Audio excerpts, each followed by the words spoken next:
Penyidik Pusat Polisi Militer atau Puspom TNI menetapkan 3 tersangka berkaitan dengan kasus dugaan korupsi pengadaan helikopter Agusta Westland atau AW101. Panglima TNI Jenderal Gatot Nurmantio menyebut ada sejumlah pelanggaran yang diduga dilakukan oleh 3 tersangka. Dalam keterangan pers di KPK, Panglima TNI Gatot Nurmantio mengatakan pelanggaran tersebut mengakibatkan kerugian negara. Ketiga orang tersangka tersebut adalah Marsama TNI FA yang bertugas pejabat pembuat komitmen PPK dalam pengadaan barang dan jasa. Kedua, Letkol BW sebagai pejabat pemegang kas dan tersangka. Ketiga adalah Pelda SS yang diduga menyalurkan dana-dana terkait pengadaan ke pihak-pihak tertentu. Proyek pengadaan itu disebut senilai 738 miliar rupiah dan menyebabkan kerugian keuangan negara yang disebut untuk sementara sebesar 220 miliar rupiah. Di tempat yang sama, Ketua KPK Agus Raharjo menyebut ada markup berkaitan dengan pembelian heli tersebut. TNI. Pertama itu pengusutan helikopter yang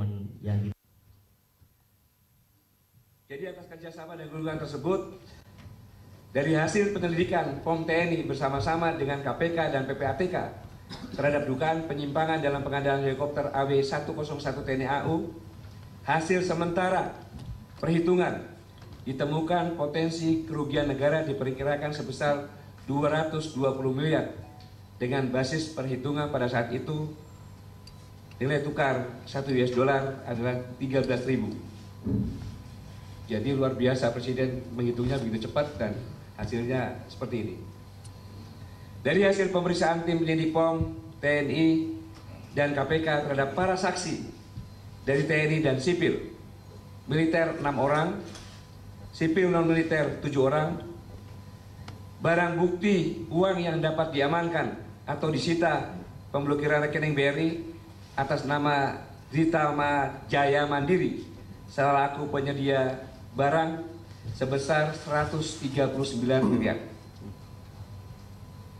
Dan dari hasil pemeriksaan tersebut, penyidik POM TNI sudah memperoleh alat bukti yang cukup dan telah meningkatkan status dari penyelidikan ke penyidikan. POM TNI sementara telah menetapkan 3 tersangka militer. Di antaranya Marsma TNI FA yang bertugas sebagai pejabat pembuat akte komitmen PPK dalam pengadaan barang dan jasa. Yang kedua, Letkol Administrasi BW, pejabat pemegang kas atau pekas. Yang ketiga, Pelda SS, staf pekas yang menyalurkan dana kepada pihak-pihak tertentu. Saudara-saudara sekalian, khususnya para prajurit TNI dimanapun bertugas berada, bahwa kejahatan korupsi adalah perbuatan melawan hukum.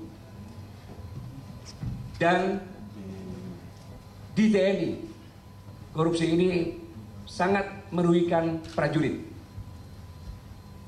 Karena yang menjadi objek prajurit yang melakukan adalah penentu-penentu kebijakan.